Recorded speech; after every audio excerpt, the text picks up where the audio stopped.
नमस्कार, मैं हूं ऋषि उपाध्याय। यूं तो सियासत के 2020 में कोई मुकाबला फिक्स नहीं होता। किस गेंद पर मैच क्या रुख ले ये देखना अपने आप में दिलचस्प है। कुछ ऐसा ही दिलचस्प हो चुका है मध्य प्रदेश का पॉलिटिकल ग्राउंड। मुद्दों की गेंद और बयानों के बल्ले से बीजेपी और कांग्रेस एक दूसरे को अपने सेफ जोन में लाने की भरसक कोशिश कर रही हैं। एक तरफ बीजेपी की कांग्रेस को राम मंदिर एंड से घेरने की कोशिश है, तो कांग्रेस के पास महंगाई, गरीबी और रोजगार की अपनी फील्ड सेटिंग। इसमें सेट है वो मुद्दे जो कांग्रेस के मैनिफेस्टो से चुनावी मंचों तक गूंजते रहते हैं। लाइन और लेंथ के इस गेम में हर स्पेल को खेलने का, अटैक और डिफेंड करने का पैटर्न कुछ खास बदल नहीं रहा है। और यह नहीं बदलना किसके लिए खेल को मुश्किल बना रहा है और किसके लिए आसान, आज बात करेंगे इसकी ही। बात करेंगे कि नेताओं, नीतियों से जूझ रही कांग्रेस के लिए यह फिक्स पैटर्न क्या किसी रणनीति का हिस्सा है या हर बाउंसर को डक करने की मजबूरी। बीजेपी के लिए राम मंदिर का मुद्दा फ्रंट फुट पर खेलने के लिए कितना जरूरी। वैसे अब इसमें मथुरा भी जोड़ दीजिए, क्योंकि अब चर्चा में यह भी है। अगले 3 चरणों के लिए दोनों पार्टियों का एक्शन प्लान भी जानने की कोशिश करेंगे कि कितना बदलेगा, क्या बदलेगा, कैसे बदलेगा। इन सारे सवालों के साथ जाएंगे खास पैनल के पास और कहेंगे कि जवाब तो देना होगा।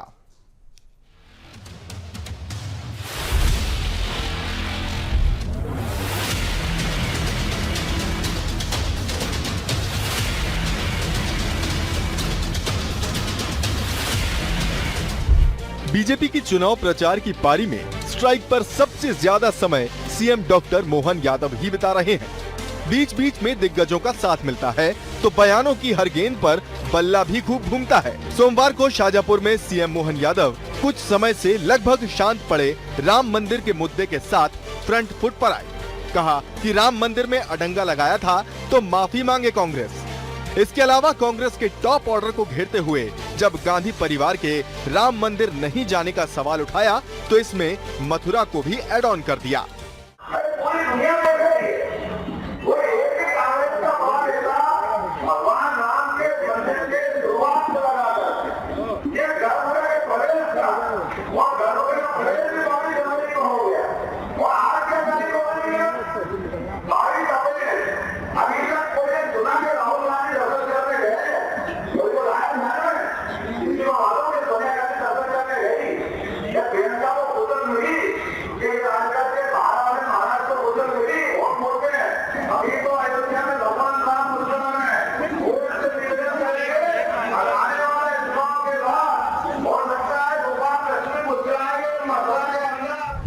राम मंदिर के मुद्दे की बाउंसर का कांग्रेस के पास उसे डक करने का अपना फिक्स पैटर्न है।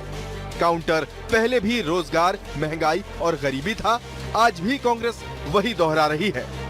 कांग्रेस की यही कोशिश भी रहती है कि हाथ से स्लिप हो रही इस गेंद को कैसे भी करके मुद्दों की लाइन पर मारा जाए, ताकि बीजेपी को बीट करके वोटर्स के लिए अपील करने लायक कुछ तो जगह बने।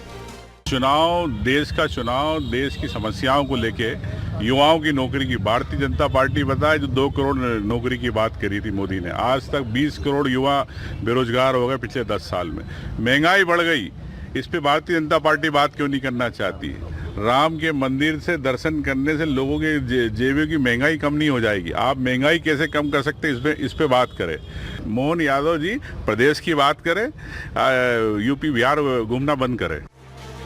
राम मंदिर के मुद्दे की सेट पिच पर बीजेपी अगले ओवर में मथुरा की यॉर्कर के साथ तैयार है, तो कांग्रेस की पकड़ से दिख रहा है कि बल्ला वैसे ही घूमेगा, वो भी तब जब आप नेताओं के टॉप ऑर्डर में लड़खड़ा चुके हों, नीतियों का मिडिल ऑर्डर ध्वस्त हो चुका हो और आप एक ऐसी टीम के सामने हो जो विधानसभा के नेट प्रैक्टिस पर खुद को साबित कर चुकी है। बहरहाल अब दोनों ही पार्टियां एक दूसरे को अपने अपने सेफ जोन में लाने की पूरी कोशिश करती दिख रही हैं। किसके सेफ जोन में वोटों के रन ज्यादा बरसेंगे, ये तो नतीजा ही बताएगा। Bureau report, BSTV। तो चलिए अब कार्यक्रम की रस्म के मुताबिक जो हमारे अतिथि हैं, जो मेहमान हैं, उनसे आपका तारुफ करा देते हैं। हमारे साथ जुड़े हैं अवनीश बुंदेला जी, प्रवक्ता हैं आप कांग्रेस के। स्वागत है अवनीश जी, बहुत बहुत आपका। और साथ ही हमारे साथ हैं पंकज चतुर्वेदी जी, जो कि प्रवक्ता हैं भारतीय जनता पार्टी के। पंकज जी, बहुत बहुत स्वागत है आप दोनों ही लोगों का। और फिलहाल चर्चा को हम अपने इन दोनों ही मेहमानों के साथ शुरू करेंगे। सबसे पहले कांग्रेस के पास जाना चाहेंगे एक बहुत ही छोटे से और साधारण सवाल के साथ। अवनीश जी, तैयारी कितनी है देखिए ऋषि जी, आज जो बात आई है आगे और जो आपने भी कहा है कि बीजेपी की मथुरा काशी सारी तैयारियां, मतलब कहीं ना कहीं इनको लगा जब मतदान के प्रथम चरण में कि ये पिछड़ रहे हैं और इनकी हालत खराब है, हम्म। तो ये वही बात आ गई। मोदी जी मटन और मछली पर आ गए, मतलब वो लोगों के खाने में भी झांकेंगे। हम्म। और आज आप ये जो बात बता रही बताता है कि भारतीय जनता पार्टी की हालत क्या है। देखिए, हम हम्म। तो साफ कहते हैं, आपके एक प्रधानमंत्री के मुख से कम ये सुनने में बड़ा सुकून मिलेगा, प्रधानमंत्री हो, मुख्यमंत्री मोहन यादव जी हो, कि रोजगार की बात करें। रोजगार की आप बात क्यों नहीं करते? जब आपको सत्ता में आना था 2 करोड़ रोजगार प्रतिवर्ष की बात की। अभी कुछ महीनों पुरानी बात कहूं, शिवराज जी ने मध्य प्रदेश में 2 लाख रोजगार प्रतिवर्ष की बात की थी। हम्म। और उसके लिए उन्होंने 36,000 नियुक्तियों के लिए एग्जामिनेशन भी कराए थे प्रोफेशनल एग्जामिनेशन बोर्ड से। लेकिन जी। क्या हुआ? आज तक नतीजे घोषित नहीं हुए। तो ये बताता है कि भारतीय जनता पार्टी रोजगार विरोधी है और जन विरोधी है, क्योंकि आप महंगाई की बात नहीं करते। जो पार्टी 2013 में कहती थी कि पेट्रोल तो 40 रुपए लीटर बिकना चाहिए और खाने की चीजें जो हैं, खाने का तेल 100 रुपए बिकना चाहिए, आज वो बात है कि उसके ऊपर बात। दालें लगभग तुअर की दाल की बात करूं तो सबसे कंज्यूम होती है 250 रुपए पर केजी के ऊपर जा चुकी है। तो इसके बाद अगर आज हम ये बात करते हो, भारतीय जनता पार्टी उसके काउंटर में ये बात करते हैं ऋषि जी, तो ये बताता है कि इनके पास कोई इनके विकास का ना तो कोई रोड मैप है, ना कोई विकास इन्होंने किया है। अच्छा, एक बात आप देखें, अभी कुछ दिनों की बड़ी हास्यास्पद बात है कि बार बार इनकी मीटिंग हुई, इन्होंने मतलब आप समझे कि 2 साल का रोड मैप नहीं दिया कि आप आगे कैसे, ये जो मैं बता रहा हूँ 2000, लेकिन 2047 की बात करने लगे। मतलब सरकार बनने के बाद 100 दिन का क्या प्लान होगा वो करने लगे। मतलब जब ऑलरेडी आप सत्ता में हो तो 100 दिन का प्लान पेश करने की क्या आवश्यकता है? मोदी सरकार ये इसकी इतने आगे की बात कर रही है, 2047 की बात कर रही है। लेकिन आज आप कैसे डिलीवर करोगे? आज आप रोजगार कैसे उत्सर्जन करोगे? जी। आज आप महंगाई कैसे अवनीश जी, कम करोगे? आज आप चीजें फिर किसानों वही के लिए रिपीट हो क्या गई मेरे करोगे? ख्याल में। अब उसकी कोई हमें बात पंकज जी से इसका जवाब ले लेना होगा, लेकिन पंकज जी इससे पहले आप जवाब दें, जो हमारे तीसरे मेहमान हैं उनसे भी हम आपका तारुफ करा देते हैं। हमारे साथ योगेश जी हैं, आप वरिष्ठ पत्रकार हैं। बहुत बहुत स्वागत है योगीराज जी आपका भी इस चर्चा में। तो अवनीश जी के साथ हमने इस चर्चा की शुरुआत की थी और कई सारे सवाल, कई सारे मुद्दे उन्होंने उठाए। हम पंकज जी के पास उन्हीं को लेकर चलते हैं और जानने की कोशिश करते हैं कि पंकज जी, जो बातें अवनीश जी कह रहे हैं, कांग्रेस वही बातें लंबे समय से कह रही है। आप कुछ भी कहें, कोई भी बयान दें, कोई भी नेता बयान दे बीजेपी का, लगभग यही सारी चीजें बार बार रिकॉल होती हैं। तो ये किस तरह की तैयारी है या किस तरह का फिक्स पैटर्न है? आपका पैटर्न क्या है, आपकी तैयारी क्या है? थोड़ा इस पर भी हम बात कर लेते हैं। देखिए ऋषि जी, हमारी तैयारी तो भारतीय जनता पार्टी के राष्ट्रीय अधिवेशन में स्पष्ट हो गई थी जनवरी में, जब प्रधानमंत्री जी ने अधिवेशन को संबोधित करते हुए कहा था कि भारतीय जनता पार्टी के 400 से अधिक प्रत्याशी मैदान में आएंगे। आज भारतीय जनता पार्टी के 417 प्रत्याशी मैदान में, बाकी बच्चे हमारे सहयोगी एनडीए के प्रत्याशी मैदान में, आउट ऑफ 543। और प्रधानमंत्री जी ने कहा था कि हमारा प्रत्याशी कमल का चुनाव चिन्ह, हमारे सहयोगी दल का चुनाव चिन्ह है, उसको रिप्रेजेंट कौन कराए द्वितीयक है। और आज कांग्रेस पार्टी 250-300 सीटों के नीचे आ गई। ये स्थिति देश भर में है कांग्रेस पार्टी की। फिर दूसरी तैयारी थी, हमने कहा कि प्रधानमंत्री नरेंद्र मोदी जी की गारंटी के आधार पर। गारंटी क्यों? कि जब 2014 में आए थे तो एक आशा के साथ आए थे जनता जनार्दन के बीच। 2019 में विश्वास व्यक्त किया जनता ने, और अब गारंटी, क्योंकि उनको पता है कि 10 साल की मोदी सरकार का शानदार ट्रैक रिकॉर्ड है सक्सेस का। पिछले 10 साल में ढेरों उपलब्धियां हैं। 25,000 का शेयर मार्केट, 35,000, 11वें नंबर की इकोनॉमी, 5वें नंबर की इकोनॉमी, रक्षा के क्षेत्र में, शिक्षा के क्षेत्र में, स्कूल, अस्पताल, college, airport, railway, roadways, highways, waterways, जहां बात करें। आज भारत डिफेंस के मामले आत्मनिर्भर है, निर्यात कर रहे हैं। अभी फिलीपींस को हमने 4 दिन पहले ब्रह्मोस मिसाइल, स्वदेशी मिसाइल एक्सपोर्ट करी, निर्यात करी है। तो वो भारत जो आयात करता था, जहां हथियारों की दलाली करते थे इंडी गठबंधन की, उनकी सरकार के समय, गए इसीलिए। और ऐसा हम नहीं कह रहे ऋषि जी, श्रद्धेय राजीव गांधी जी इस प्रधानमंत्री जो थे इस देश के दिवंगत, वो कहते थे कि 85 पैसा खा जाते हैं सरकारें कांग्रेस की होती थी। इनके प्रधानमंत्री ने स्वीकार किया कि महाभ्रष्टाचारी लोग थे, परिवारवादी भ्रष्टाचारी तुष्टिकरण का एजेंडा है। जिनके एजेंडे में 1936 के मुस्लिम लीग की छाप हो घोषणा पत्र में, जिनके प्रधानमंत्री कहते हो जब मनमोहन सिंह जी के इस देश के संसाधनों में पहला अधिकार मुसलमानों का है, आपको और कुछ बचता विभाजित करने के लिए। जिनके नेता राहुल गांधी जी देश विदेश में गाते हो कि भारत राष्ट्र नहीं है, भारत राज्यों का संघ है। अरे भाई साहब, थोड़ी शर्म करो। समझते हैं राजनीति आपके लिए जरूरी है।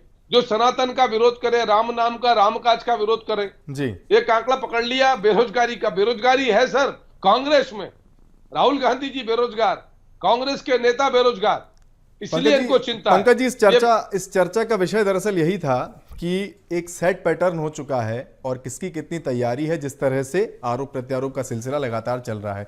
इस डिबेट का एक उद्देश्य यह भी था कि जब हमने पहले चरण का मतदान देखा तो जिन 6 सीटों पर मतदान हुआ उनसे पिछली बार की तुलना में वो कम रहा, जबकि आप दोनों का ही ये दावा था कि इस बार मतदान प्रतिशत बढ़ेगा, आपके वोटर्स बाहर निकलेंगे। बीजेपी ने 370 वोट प्रति बूथ बढ़ाने का प्लान भी किया था। बहरहाल इसको लेकर हम थोड़ा सा एक जर्नलिस्टिक व्यू भी समझ लेते हैं कि ये कितना जरूरी है और ये जो सेट पैटर्न अब एक बनता जा रहा है, ये दूसरे, तीसरे, चौथे फेज के लिए कितना जरूरी है या ऐसा ही रहने वाला है। योगीराज जी, आपके पास मैं सवाल के साथ आना चाहूंगा। देखिए, पैटर्न तो 1947, 1962, 52 जब से लेके पैटर्न सब राजनीतियों के एक ही हैं जी। उसकी थोड़ी सी फ्रीक्वेंसी चेंज हो गई, ये कह सकते हैं आप। मारक क्षमता थोड़ी सी तेज हो गई है। विपक्ष जो पहले इतना आक्रामक नहीं हुआ करता था जी, अब विपक्ष ओवर, जिसको बोल सकते हैं एग्रेसिव है। जरूरी भी है। और हाँ नहीं, वैसे तो ज़रूरी है, लेकिन यदि वो जिसको बोले लॉजिकली हो, युक्त हो, तो बात समझ में आती है। बिल्कुल। अभी क्या होता है कि अब जब आप इंडी गठबंधन की आप जब बात करते हैं, कांग्रेस की अकेले की आप बात करें और जब इंडी गठबंधन की आप बात करते हैं, तो फिर सबके सुर अलग अलग सुनाई देते हैं जी। और यदि आप विपक्ष को ये कहते हैं कि हम यूनाइटेड होकर लड़ रहे हैं, हम इंडी गठबंधन एक हैं, तो वैसी एक यूनिफॉर्मिटी की बात है, या जो एक स्वर में जो विपक्ष के जो आवाज सुनाई देनी चाहिए वो नहीं सुनाई दे रही। तो इस चुनाव का सबसे बड़ा ड्रॉबैक मुझे यही लगता है, बंगाल की एक अलग स्वर सुनाई देता है, यूपी बिहार में एक दूसरा सुर सुनाई दे रहा है, मध्य प्रदेश में एक अलग सुर सुनाई दे रहा है और केरल में तो एक अलग ही किस्म की पॉलिटिक्स हो रही है जी। तो कुल मिला के बात है कि यदि विपक्ष, समूचा विपक्ष एक है तो बात एक सुर में आनी चाहिए और यही विपक्ष का ड्रॉबैक है, क्योंकि सब अपने अपने अनुसार गठबंधन में भी हैं और गठबंधन में भी नहीं है। ममता बनर्जी तो क्लियर मना कर देती है कि हमें कोई लेना देना नहीं, कांग्रेस के खिलाफ वोट करिए आप, ये बीजेपी से ज्यादा खतरनाक है। केरल में राहुल गांधी जिस इंडी गठबंधन के साथ हैं उस इंडी गठबंधन का आदमी उनके खिलाफ चुनाव में खड़ा हुआ है। तो कुल मिला के बात यह है कि ये जो एक यूनिफॉर्मिटी वाली जो बात आती है वो इस चुनाव में नजर नहीं आ रही।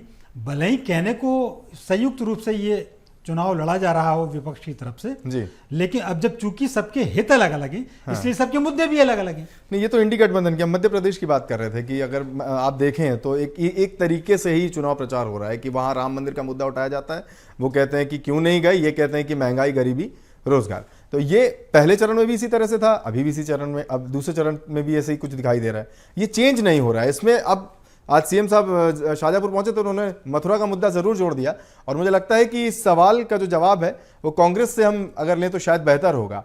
आप इसके लिए कितना तैयार हैं? जो मैं बार बार तैयारी की बात बोल रहा हूं अवनीश जी, ये एक जो मथुरा का मुद्दा इसमें ऐड हो गया है। पहले तो सवाल था ही कि राम मंदिर के लिए नहीं गए, अब मथुरा, तो ये बड़े चैलेंज आपको नहीं लगता कि बनते जा रहे हैं एक एक करके आपके लिए? उपाध्यक्ष जी, हम तो साफ कहते हैं, जहां तक बात धार्मिक मामलों की, तो हम तो कहते हैं धर्म आस्था का विषय, निजी आस्था का विषय, और हम हर विषय में संविधान का सम्मान करते हैं, अदालतों की मर्यादा का सम्मान करते हैं, हम कभी उनको तार नहीं करते। पहली बात। अभी पंकज चतुर्वेदी जी मुस्लिम लीग की बात कर रहे थे, कहते हमारे घोषणा पत्र को मुस्लिम लीग की बुआ है, तो मैं उनको बताऊं कि जिनको वो अपना आराध्य इष्ट मानती भारतीय जनता पार्टी, श्यामा प्रसाद मुखर्जी, वो मुस्लिम लीग में कैबिनेट मंत्री थे और वो मुस्लिम लीग के पक्ष में थे और वो तो सबसे पहले विभाजन के पक्ष में थे, पहली बात। और दूसरी बात, मैं सुन के बड़ा आश्चर्य कर रहा था, कह रहे थे कि शेयर मार्केट इतने गुना बढ़ गया। अच्छा, आप देखें शेयर मार्केट से किसको फायदा हुआ? मैं कहता हूं 1% लोग भी नहीं है देश में जो शेयर मार्केट में पैसा लगाते हैं, और वहीं मोदी जी छाती पीट कर कहते हैं कि हम 85 करोड़ लोगों को 5 किलो अनाज देते हैं। मतलब आप 70% लोगों की बात को छोड़कर जो भूखों मरने की जिनकी नौबत है आपकी सरकार में, आप 1% से भी कम जो शेयर मार्केट में जुआ खेलते हैं, मैं कहूंगा जुआ खेलते हैं। भाई होगा भी कैसे? जो पार्टी जुआ खेलने वाली और गेमिंग जैसी कंपनियों से अगर इलेक्ट्रॉनिक बॉन्ड के रूप में चंदा ले ले तो भाई वो उस पार्टी की मानसिकता ही होगी। अच्छा, अब बात आएंगे जो कह रहे हैं हमारी वर्ल्ड की सिर्फ लार्जेस्ट इकोनॉमी, ये पंकज जी से रिएक्शन लेते हुए चलते हैं। अवनीश जी शायद वो कुछ कहना चाह रहे हैं। पंकज जी नहीं मेरी सॉरी असंगठित क्षेत्र की कहीं बात नहीं करते, मुझे बताएं। अरे ऋषि जी बात पूरी होने देते। ऋषि जी उत्तर दे दूं? मुझे लगता है शायद अवनीश जी मैं पर्याप्त समय दे रहा हूं दोनों ही लोगों को। एक बार पंकज जी से रिएक्शन लेके फिर आते हैं ना आपके पास, एक बार सवाल जवाब होते रहे, समय भी हमारे पास सीमित है। जी अब पंकज जी। ऋषि जी कांग्रेस पार्टी यदि पाठन पठन करती तो पार्टी आज सड़कों पर नहीं होती बेरोजगारी की स्थिति में। 1941 में पूज्य श्यामा प्रसाद मुखर्जी जी ने मुस्लिम लीग के साथ सरकार नहीं बनाई। मुस्लिम लीग की देवबंद से सुन तो, अरे भाई सुन लो मुस्लिम लीग की सरकार में थे भैया, कृषक प्रजा पार्टी के साथ सरकार थी। मुस्लिम लीग के विरोध में थे। अध्ययन करके आओ, पढ़कर। ये राहुल गांधी का इतिहास नहीं चलेगा, किताबें पढ़ ले, पता कर ले। कृषक प्रजा पार्टी 1941 मेरा कामी जानकारी करने का और देने का है। कृषक प्रजा पार्टी फजलुल हक के साथ मुस्लिम लीग के विरोध में थे। अखंड भारत के पक्षधर तब भी थे, आज भी है। इन्होंने भारत को बांटा, देश को बांटा, इन्होंने बांटा, कश्मीर को बांटा, अक्साई चीन दे दिया, कच्छ द्वीप दे दिया। क्या अक्साई चीन में कुछ नहीं उगता?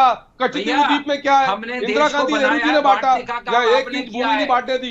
ये पाकिस्तान से चंदा लेने वाले, ये चीन से चंदा लेने वाले, ये जुआ सट्टा सब तो ये कराते हैं। पाकिस्तान से चंदा, चीन से चंदा, जुआरियों से, सटोरियों से, आधे लोग जेल में, आधे बेल में।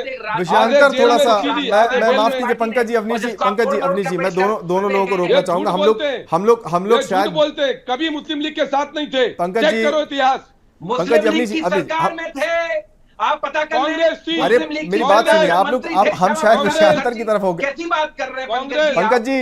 अवनीश जी, लियाकत अली तक सब कांग्रेस, मुस्लिम लीग की मुस्लिम लीग से लेकर लियाकत बेग तक सब कांग्रेस। पंकज जी, अवनीश जी सुनिए, पंकज जी, अवनीश जी मैं माफ कीजिए, मैं आप दोनों को यहाँ एक मिनट भर के लिए मैं आपको यहाँ रोकना चाहूंगा। अवनीश जी, पंकज जी देखिए देखिए इस तरह अगर हम करेंगे तो चर्चा किस दिशा में जाएगी वो उसका तो कोई अंत ही नहीं है। मैं चाहता हूं कि भूतकाल से हम वापस आ जाएं वर्तमान। पंकज जी, अवनीश जी मेरी बात भी सुन लीजिए। हम वर्तमान की थोड़ी बात कर लेते हैं। जिस विषय पर हम बात कर रहे थे वो ये कि तैयारी किसकी, कितनी और अब आगे कैसे ये तैयारी दिखाई देगी। हम बात कर रहे थे कि राम मंदिर का मुद्दा आया, अब उसके बाद उसमें मथुरा भी एड ऑन हुआ। हम बात कर रहे थे कि कांग्रेस लगातार एक ही तरह से तर्क को दे रही। खैर योगीराज जी के पास चलते हैं। हम बार बार जिस तरीके की बात कर रहे हैं कि मुद्दे प्रभावशाली हैं, बिल्कुल अपने मुद्दे हैं अपनी अपनी पार्टियों के। देखिए मेरा भी थोड़ा सा जो वह विषयांतर हो गया, मैं कहीं और था कहीं और चला गया।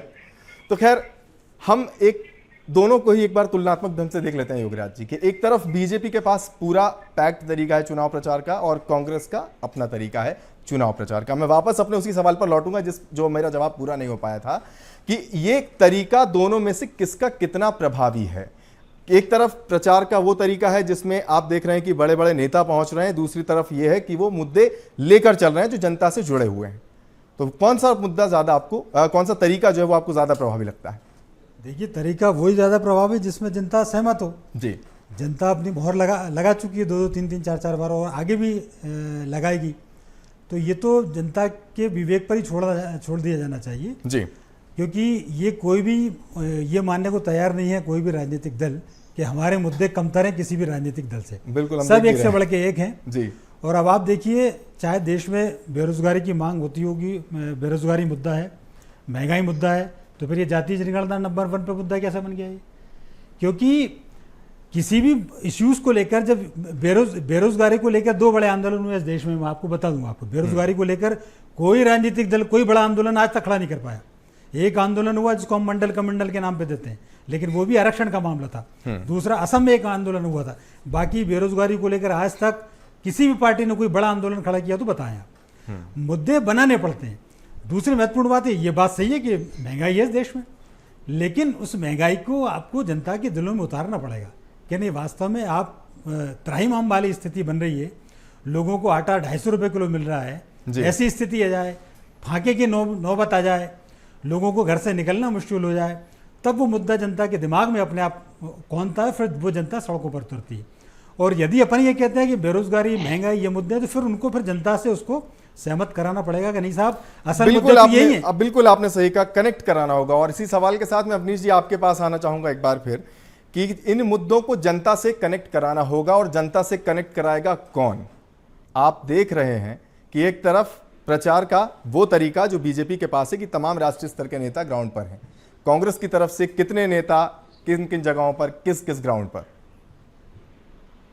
देखिए उपाध्याय जी, देखिए प्रचार कांग्रेस का अपने हिसाब से चल रहा है। आप देखें खड़गे साहब, राहुल जी सभी आकर यहाँ रैलियां कर रहे हैं। राहुल जी नहीं है, राहुल जी बीमार हो गए थे। बीमार हो गए, ठीक है, पहले तो आए ना, उसके पहले आके गए। इसके अलावा आगे भी आएंगे, आप चिंता मत करिए। बाकी देखिए उपाध्याय जी, मैं साफ कहूंगा, देखिए राजनीति हमेशा मुद्दों पर करनी चाहिए जो मुद्दे जनहित से जुड़े होते हैं। हम बार बार इतने सालों से चलता रहे, ठीक है, आप मतलब भाजपा को नहीं सुना ना सुने, लेकिन साहब आप समझे, हम जो इतने खाली पते क्या उनकी बात नहीं करें? हम क्या इसकी बात नहीं करेंगे जो 36,000 जो आपने परीक्षा आयोजित कराई थी, उनका आज तक आप रिजल्ट घोषित नहीं कर पाए? हम क्या ये बात नहीं करें कि अभी 30 अप्रैल को आपने 30 अप्रैल के लिए एक आदेश जारी किया है कि 72,500 जो संविदा शिक्षा कर्मी उनको आपने निकालने का आदेश जारी किया? क्या हम ये बात नहीं करें? अच्छा आप क्या बताएं, हर चीज का क्या जवाब, क्या सिर्फ मंदिर मस्जिद धार्मिक क्या ये हो सकता है? इसके अलावा कोई मुद्दा नहीं हो सकता? हमारी सुन ले जाए। ठीक है पंकज जी का समय थोड़ा कम है। अवनीश जी, पंकज जी के पास जिन मुद्दों पर हम बात कर रहे हैं, जिस तरह से कांग्रेस ये बात करती है कि हम मुद्दे लेकर जाएंगे, लेकिन वो शायद कनेक्ट नहीं कर पा रहे हैं, नेता नहीं पहुंच पा रहे हैं, तो ये कांग्रेस के लिए अपने आप देखिए ऋषि जी, कांग्रेस पार्टी में नेता, नीति, नेतृत्व, नियत सबका संकट है। पिछले 10 चुनाव में 84 के बाद 400 सीटों से ये पार्टियां 44 पर आ गई। पिछले 10 साल में ये 10% सीटें नहीं ला पाए, सिर्फ इसी झूठ की वजह से। ये एम्प्लॉयज प्रोविडेंट फंड के आंकड़े एक बार जरा चेक करें, जाकर जरा पाठन पठन करें। किसी ने इतिहास झूठा पेश कर दिया। 1941 में कृषक प्रजा पार्टी के साथ श्यामा प्रसाद मुखर्जी सरकार में थे, फजलुल हक उसके नेता थे, और हर मुसलमान मुस्लिम लीग नहीं है, यह भी इतिहास है। लेकिन आप जोर से बोलो तो आपका झूठ सच थोड़ी हो जाएगा, इतिहास बदल नहीं जाएगा। और मैंने यही आग्रह किया कि पूरा अधिकार है कांग्रेस को, जो मुद्दा रखना है रखे, पर शालीनता। सर आपके ऊपर जनसंपर्क से आरोप का आरोप लगा दिया, तमाम आरोप लगा दिए, आप सुन रहे हैं, यह तरीका गलत है सर। शालीनता की सीमा सबके लिए, मेरे लिए भी, अवनीश के लिए, सबके लिए। चलिए बिल्कुल आपने सही कहा पंकज जी, बिल्कुल आपने सही कहा कि शालीनता की सीमा सभी के लिए होना चाहिए। अवनीश जी माफ कीजिए, समय हमारे पास खत्म हो चुका है, हम पंकज जी का इंतजार कर रहे थे। तमाम जो हमारे तीनों अतिथि उनका बहुत बहुत शुक्रिया इस डिबेट में भाग लेने के लिए, धन्यवाद। तो जवाब तो देना होगा हमें, फिलहाल इतना ही, मुझे दीजिए इजाजत, नमस्कार।